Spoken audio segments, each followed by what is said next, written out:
Welcome to Lunch with California Common Cause, our monthly opportunity to chat with our members and others interested in building a better, more inclusive California democracy.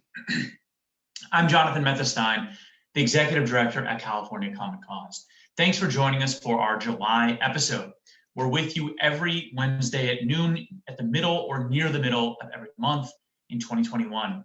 I hope everyone's doing well. I wanted to start off by mentioning that we're trying to keep our members and followers more updated on our work via our email program. We invite you to sign up for updates at commoncause.org/California. Today, we're going to go national. The For the People Act, sometimes known as HR 1 or S1, is the most transformative piece of democracy-related legislation since the Federal Voting Rights Act of 1965, the crown jewel of the civil rights movement.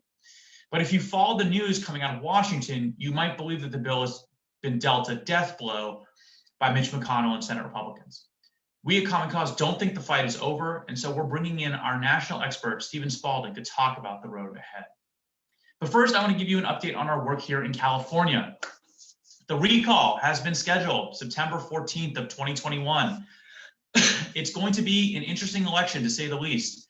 It's been 20 years since Californians saw a recall ballot, which asks first if you want to recall Governor Gavin Newsom, and then asks second, if the first question is successful, even if you voted no, who you want to be the next governor. It's a ballot that many Californians have never seen before, and it's also the second election ever in our history in which every single Californian will receive a vote by mail ballot. That, plus the fact that Governor Newsom won't have his party affiliation on the ballot because of a mistake by his legal team, and other factors will mean that the chances of voter confusion are high. We don't have the resources or the staff capacity to run a full election protection program the way we have for every major election in the last many years.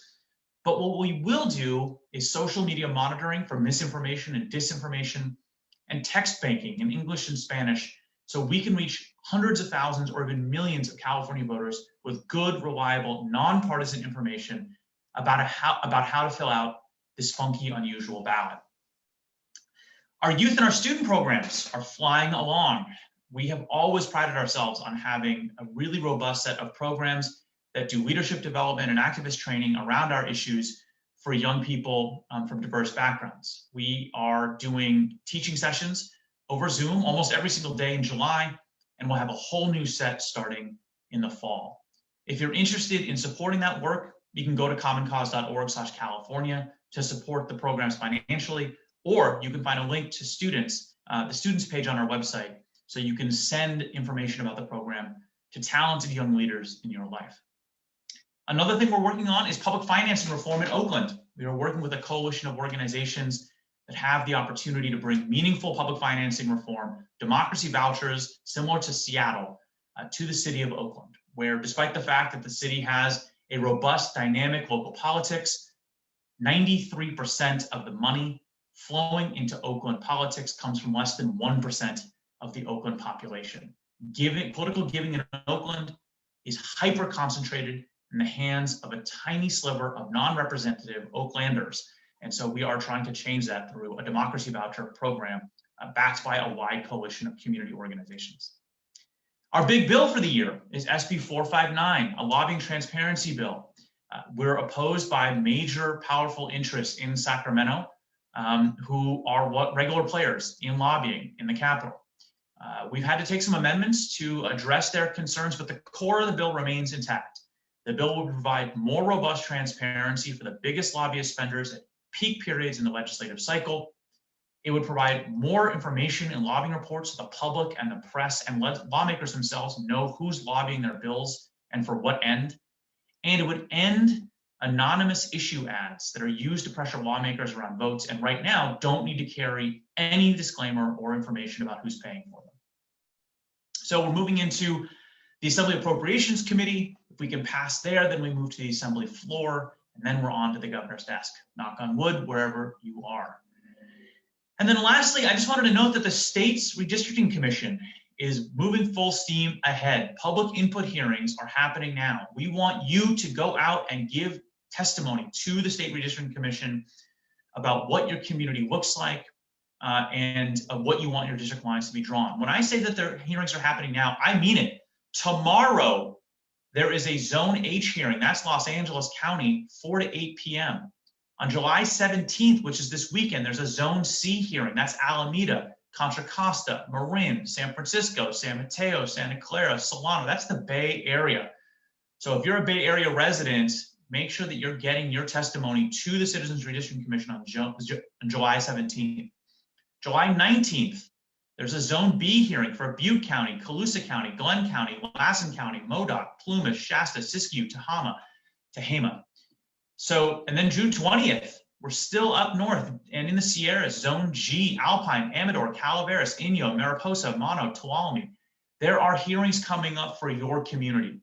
So step forward and make your views known. If you're interested in a template for how to give community of interest testimony to the State Redistricting Commission, go to our website, commoncause.org/local redistricting 2021. That's a site that houses a ton of resources on local redistricting, but there's a template there for giving community of interest testimony. It's available in English and in Spanish. And that template will work for giving testimony to your city council, your county board of supervisors, or in this case, the statewide redistricting commission.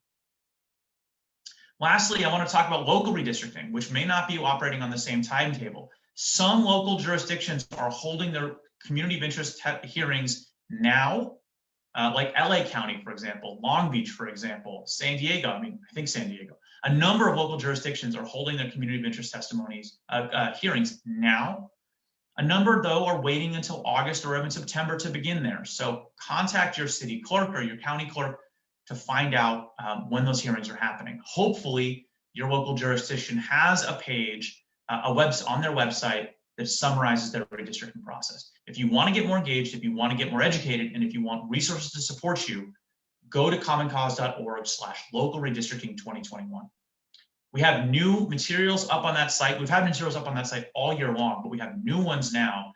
We have a social media toolkit that will help you publicize the process on Facebook or Twitter or whatever the case may be. And we have Spanish language materials of a number of kinds. Lastly, yesterday we did a train the trainer training that was 2 hours and meant to support community-based organizations and their staff as they work to engage their communities. We're going to have video of that training up on our website soon. Again, that's commoncause.org/local redistricting 2021. If you ever have questions about local redistricting in California or you want support from Common Cause, you can reach us at redistrictingca@commoncause.org. Okay, great. With that out of the way, I want to bring on our guest. Stephen Spalding has an incredible resume working for good government and democracy reform inside and outside of government. He is Common Cause's Senior Counsel for Public Policy and Government Affairs. Prior to that, he served as a Senior Elections Counsel to the Committee on House Administration in the U.S. House of Representatives, which has jurisdiction over federal elections. He played a key role in the House passage of the For the People Act, which we're going to talk about in depth today. Stephen also served as special counsel at the FEC, working on enforcement actions, advisory opinions, and policy decisions. And over the years, he's been sort of the prodigal son of Common Cause. He's always come back after stints in government. He's had a variety of roles leading the organization's advocacy, strategy, and policy work. Stephen, thank you so much for being here and welcome. Thanks, Jonathan. Good to be with you. And hi, California Common Cause. All right, let's start simple. So why does Common Cause think the For the People Act is transformational? So this really is the most comprehensive legislation on democracy issues that a lot of people talk about this bill as being the biggest package of reform since Watergate. I think it's even bigger than the post-Watergate reforms, of which Common Cause is a big part of. But it's really broken down into three big pillars. And I'm sure folks might have heard this before, but it's always a useful reminder. I mean, the bill is, the first pillar is about protecting and advancing the freedom to vote. The first 300 or so pages of this bill were written by Congressman John Lewis. It was basically his Voter Empowerment Act, which he introduced, I think in 2012, before even the Supreme Court in Shelby County gutted the pre-clearance formula in the Voting Rights Act. I mean, this is about setting national standards for voting in elections so that no matter what zip code you live in, you have fair and free access to the ballot. So, for example, guaranteed 2 weeks of early voting, access to vote by mail for all who want it, automatic voter registration that could bring 15 million new people onto the rolls, Those are the sorts of reforms that are in the voting provisions. And I'm barely scratching the surface there, but those are some of the big ticket items. The second pillar is around breaking the grip of big money in politics. So there we're talking about the Disclose Act, which would shine a light on secret political spending. If you go back and look at Citizens United, when the Supreme Court 5-4 said that corporations apparently have a First Amendment right to spend unlimited amounts of money in politics, the court said, but at least that money will be disclosed and that will serve an important anti-corruption interest. But of course, our federal disclosure laws have not kept pace at all with all of the new outside spending that the court unleashed. And so this would shine a light on that. But at the same time, it sets up an alternative way for people to run competitive campaigns without being dependent on big money donors by setting up a small donor matching fund system that I know some places in California have as well. This is in place in a number of jurisdictions in California. I know it's been a priority to go statewide there before. So it would set up an alternative way to pay for political campaigns. It would restructure the Federal Election Commission so that it can actually enforce the law. Unfortunately, it's been tied down in partisan gridlock for quite a while. And this would set up a new system that would still ensure that no one political party could kind of punish the other political party, but would allow it to engage in doing what it's supposed to do, which is upholding the law. And then the third pillar is around ethics and transparency, things like reforming the Office of Government Ethics so that it too can enforce the law.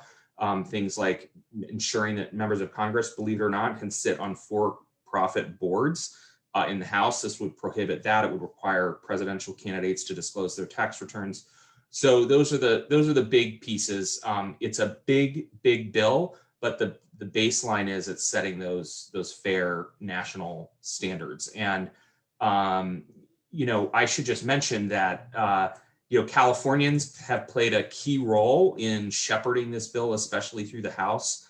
Congresswoman Zoe Lofgren chairs the committee that had jurisdiction over the bill.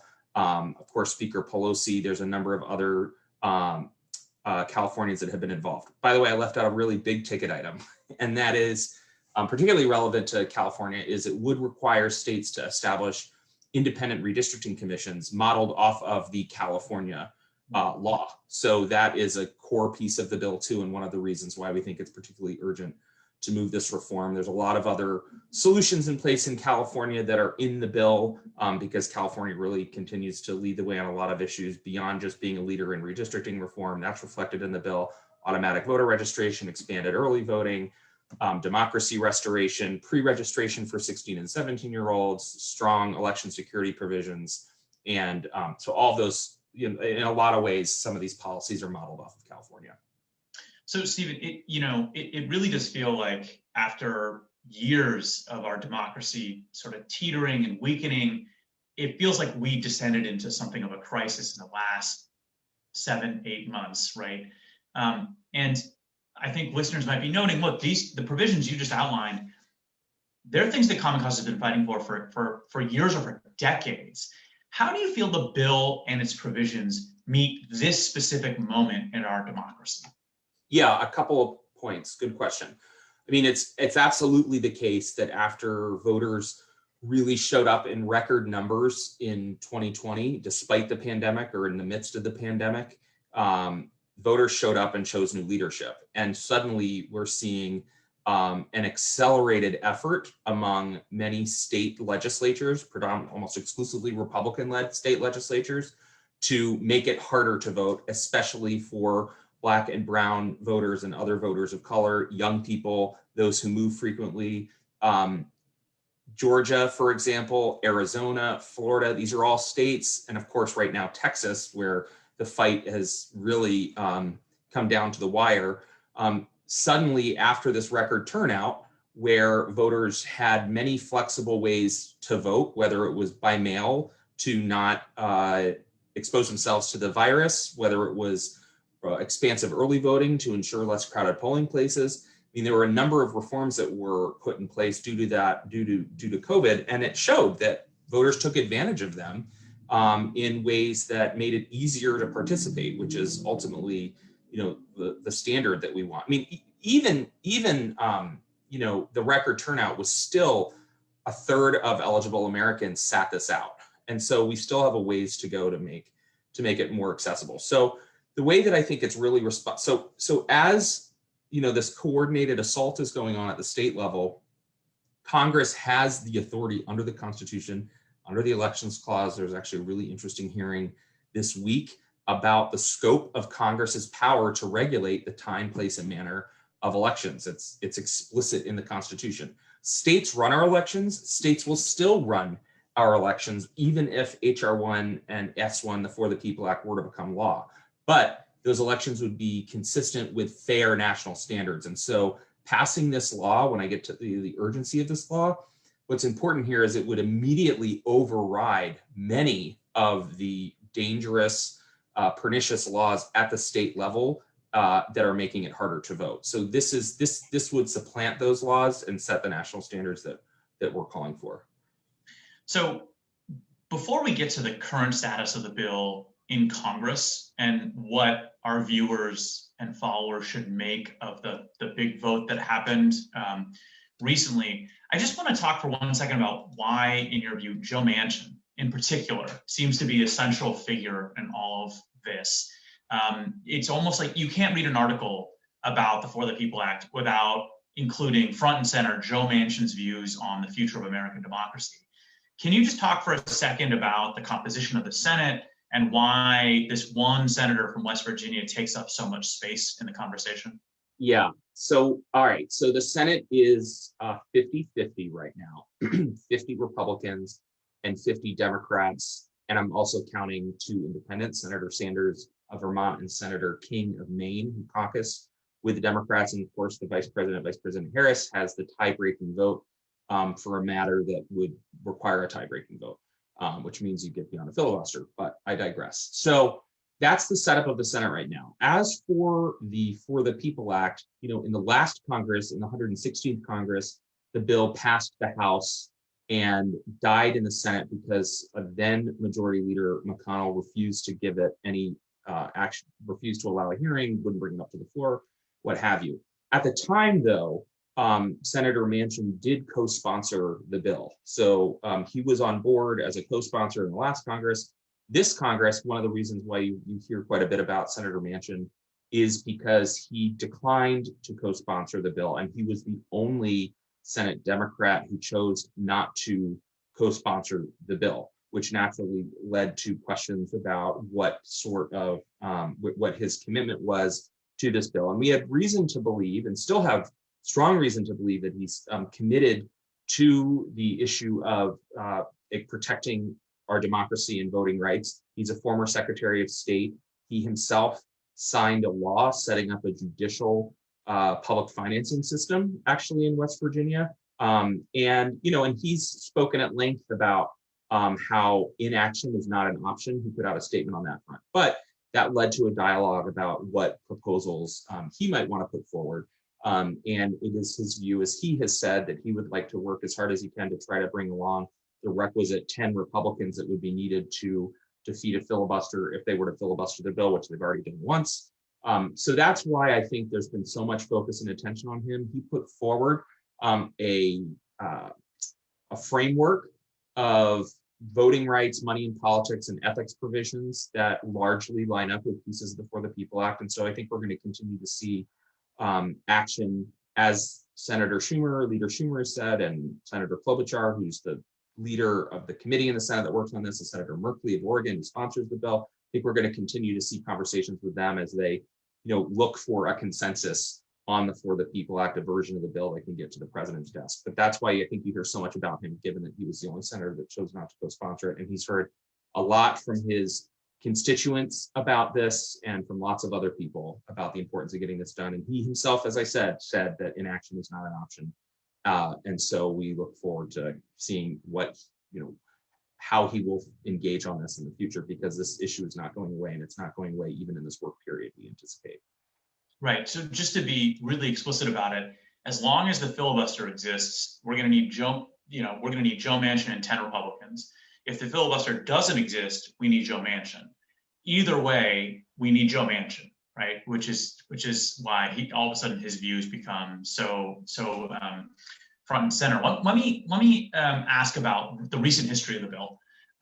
Some people, I think, are maybe reasonably, of the impression that the bill has failed or died in the Senate a few weeks back. Is the bill, and explain that history, and is the bill in fact dead? It is. The bill is very much alive. Here's the history of what's happened so far this Congress. So far this Congress, the bill quickly passed the House. It's been introduced in the House and the Senate. It passed the House in March, early March, and was subject to a hearing in the Senate. It was subject to a day-long, very long markup, which is when amendments are offered to the bill, and the bill is further tweaked in the Senate Rules Committee, which has jurisdiction.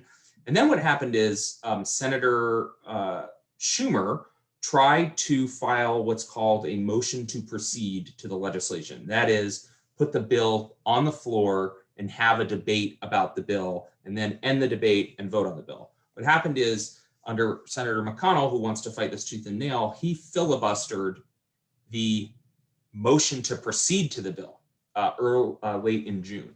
And so all 50 Democrats voted to cut off that Republican filibuster and proceed to the bill. And that was just step one.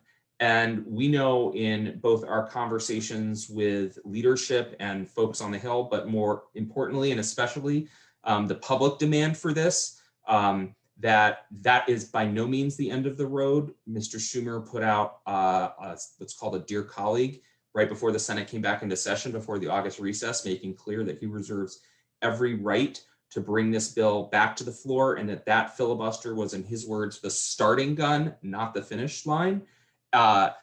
Just this week on Monday, Texas, many state legislators in Texas, Democratic state legislators, have left the state given the special suppressive voting session that's happening there, and they've come to DC to advocate for the bill. Just yesterday, President Biden in Philadelphia gave a big, important speech about the importance of the legislation. And so I think pressure is building. Failure is not an option, in the words of Senator Schumer, especially in the wake of the Supreme Court decision just earlier this month in the Bronovich case that gutted another piece of the Voting Rights Act. There is absolutely a ton of pressure on the Senate to move forward, and we have every indication that it's not over, that they will continue to negotiate around the bill to gather up the requisite number of votes and then find a path forward on the legislation. And then just one other thing I do want to raise.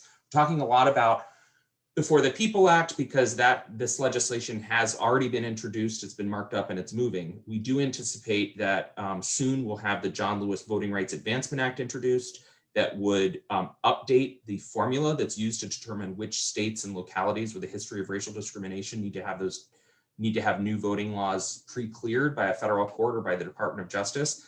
That legislation needs to be, all legislation needs to be airtight, but that especially needs to be airtight given that it's been the subject of so many Supreme Court challenges. So the Congress has been holding multiple hearings, building the record of this ongoing voter suppression to write a bill that will survive legal scrutiny. And we do anticipate that legislation is going to be introduced as well. And both bills are equally important to get to President Biden's desk. The For the People Act will set the national standard and the national floor, and the John Lewis Voting Rights Advancement Act will repair the Voting Rights Act to ensure that new laws that will be racially discriminatory aren't put in place. That's prophylactic in nature, whereas the For the People Act will override many of the laws that are already on the books.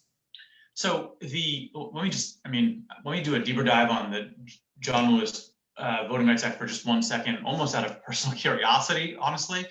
So I know that it it responds to the Supreme Court's 2013 Shelby County v. Holder decision that wiped out the pre-clearance provisions until there's an updated formula passed by Congress, which of course Congress has not acted on in the wake of that decision now 8 years ago. So the John Lewis Voting Rights Act would update that formula, reinstate pre-clearance. Does the act, or will the act, address the Bronovich decision, which just this month weakened so we're getting too technical and too legal here, but it weakened Section 2 of the Federal Voting Rights Act, which enables plaintiffs, voters harmed by suppressive voting laws, to go to court and challenge those laws. It increased the barriers that those plaintiffs need to clear in order to bring a lawsuit, and lowered the sort of legal hurdles that a legislature needs to clear in order to pass such a law. So it really tilted the Section 2 of the Voting Rights Act in favor of voter suppression, as insane as that is to say. Does the John Lewis Voting Rights Act tackle both of those pieces? We anticipate that it will. So it has not, the bill has not been reintroduced this Congress. The House passed a version of the John Lewis Voting Rights Advancement Act in December of 2019.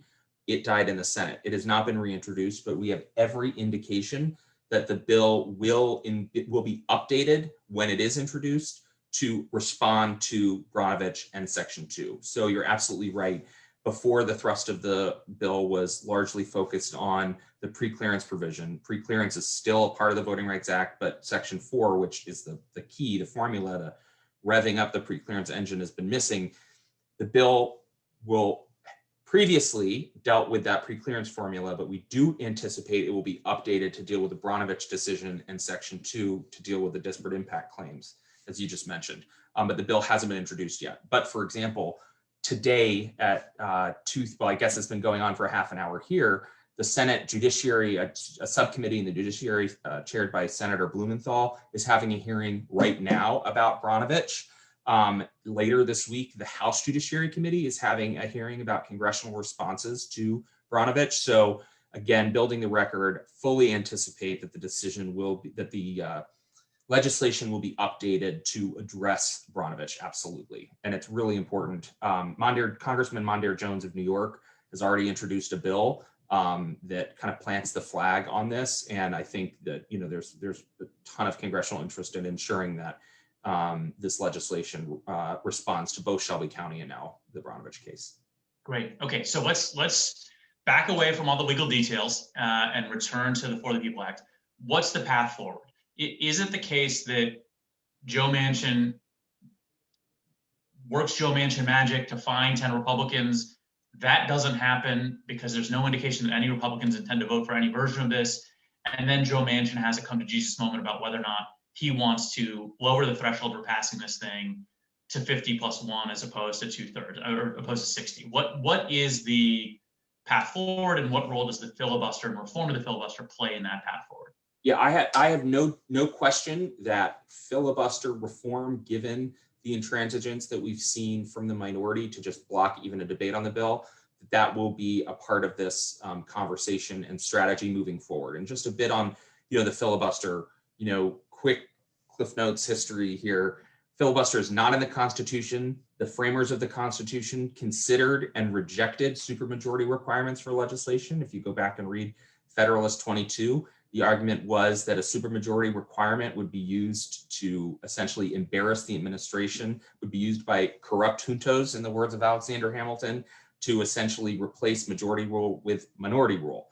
And so the Constitution lays out when a supermajority is required: to override a presidential veto, to ratify a treaty, to convict someone on impeachment, not to pass legislation. That was considered and rejected.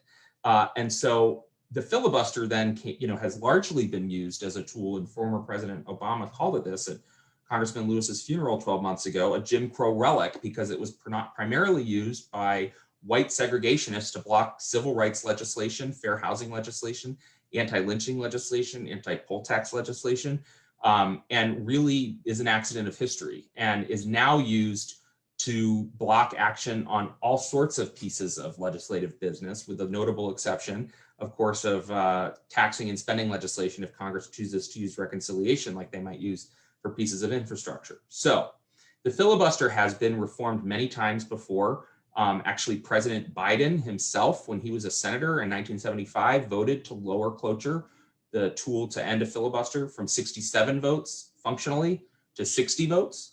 There have been a number of proposals on the table, whether it is ending the filibuster on the motion to proceed to then have an actual debate on the bill, to lowering the threshold to 55. Senator Manchin himself, there's an article recently where he was talking to a number of activists affiliated with another nonprofit organization, where he expressed openness and he was studying the issue. He said he wanted to study why the Senate decided to go from 67 to 60 in 1975. Was he open to lowering it to 55?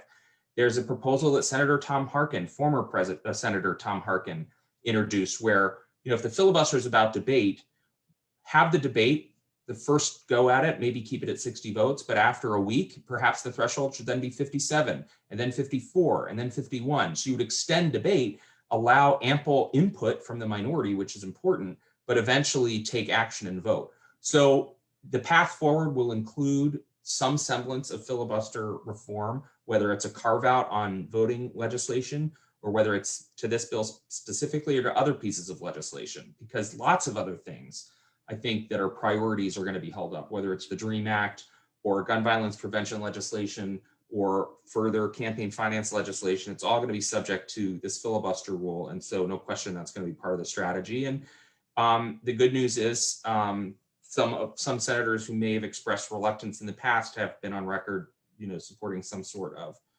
reform. What can Common Cause members do to help advance the bill? I think the most important thing to do, and people have no doubt heard this before, but it is to call your senators, even if you think your senator is supportive and a champion, and many of them are. The Congress, in a lot of ways, it's like high school. So members talk to each other in the hallways at lunch, and they engage on the issues.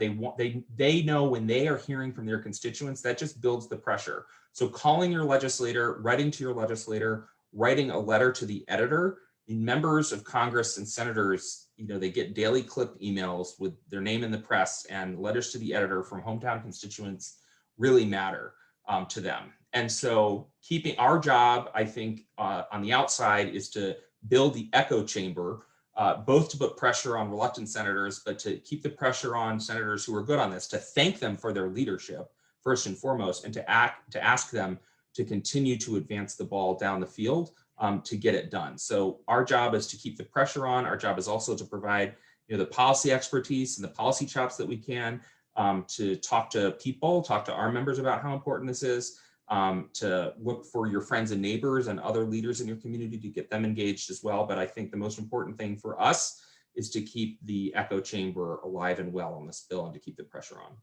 Let me ask you a little, as we wrap here, Stephen, let me just ask you one sort of a curveball. Senator Padilla, I'm going to ask you about the California senators specifically. Senator Padilla, really vocal advocate for the For the People Act, really vocal advocate for filibuster reform in order to pass the For the People Act.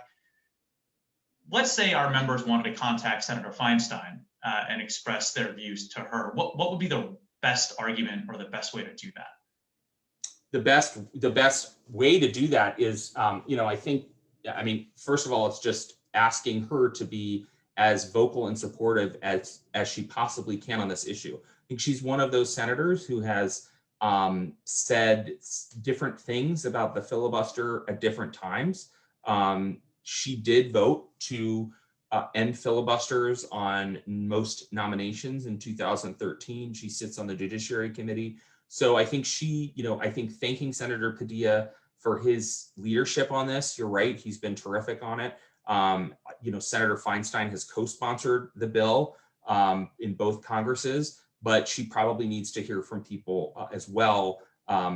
So I think there's plenty of room for, as I said earlier, attention on senators who we want to keep strong and ask them to keep the bill as big and bold and together as they can as it continues through the negotiations to get this across the finish line. Great. Stephen, thank you so much for sharing your expertise and all of that really rich information with us and with our members. We really appreciate it. Folks, thank you for tuning in today. We'll see you again in the middle of August. For more regular updates on our work, follow us on social media. You can follow us on Twitter @CommonCauseCA. You can follow me on Twitter @_Jonathan Stein. You can follow Stephen on Twitter @Steve E. Spalding. And you can also sign up for our email list at commoncause.org/California. As always, we appreciate you and your support of California Common Cause. Thank you for being with us in this fight. Please stay safe, and we'll see you next month.